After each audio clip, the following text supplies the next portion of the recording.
movement style of a lemur. Small reflectors have been gently placed on the animal's back. An array of infrared cameras will record the lemur as it walks across this makeshift bridge. Of course, getting a lemur to do just about anything on cue takes a bit of doing. There you go.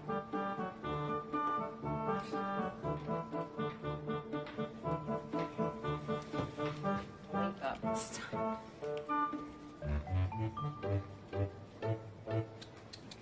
Finally, the animal makes it across. There you go. Oh, good. All right. Got that. And he's down. The motion of the lemur's spine can now be analyzed in 3 dimensions. The data reveal that lemur spines are extremely flexible, capable of many kinds of movements. Lemurs walk quadrupedally, but they're also very good at leaping. Like these lemurs, the early primates probably moved in all sorts of ways. Down on all fours, scampering up trees, even leaping in an upright position. They weren't limited to just one style of movement, so they could serve as the starting point for a number of evolutionary experiments. And most likely, that's just what happened. We weren't the only ones to evolve from those early ancestors. So did most of today's living primates. Our closest living relative is the chimpanzee. Stand up. We didn't evolve from chimps, but we do share a recent common ancestor. Can you walk over here? That's why our DNA is nearly identical to theirs.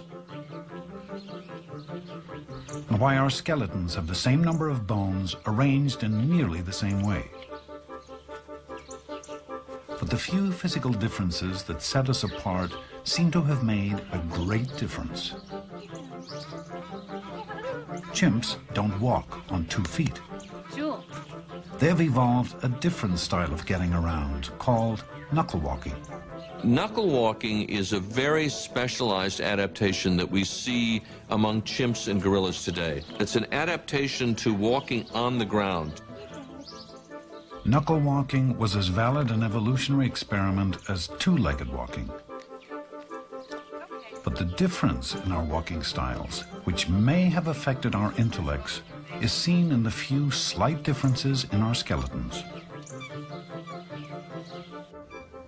Here are 2 skeletons of modern primates.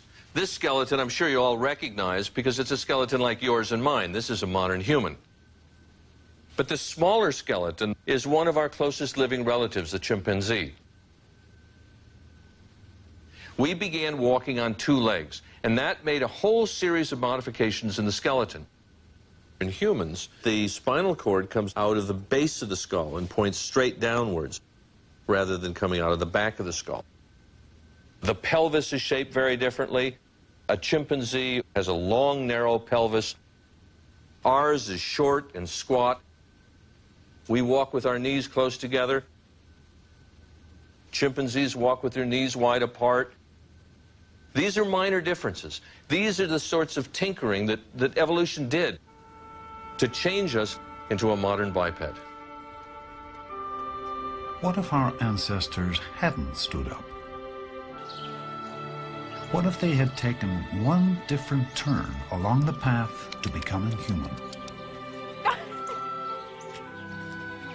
One of the great misconceptions that most people have is that once our ancestors stood up, it was almost inevitable that we would be here today, that the egocentric species, Homo sapiens, would evolve in this manner.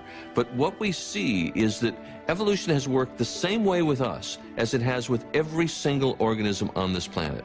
We're here through a series of chance coincidences, specific adaptations, chosen opportunities. So I think that when we look at our own origins, we see that it is extraordinary that humans are here to look back and ponder their past. Does that mean we're not unique in many ways? Of course not. We're the ones telling this story. And that's very important. That evolution, that life has gotten to the point where it can tell this story.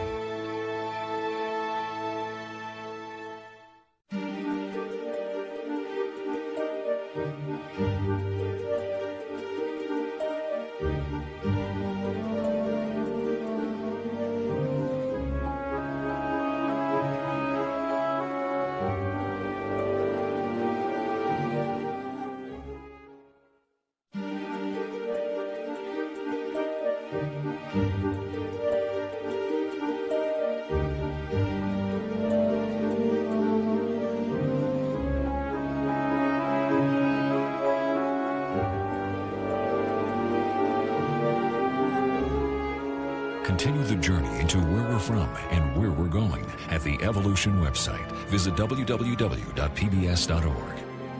The 7-part Evolution boxed set and the companion book are available from WGBH Boston Video. To place an order, please call 1-800-255-9424.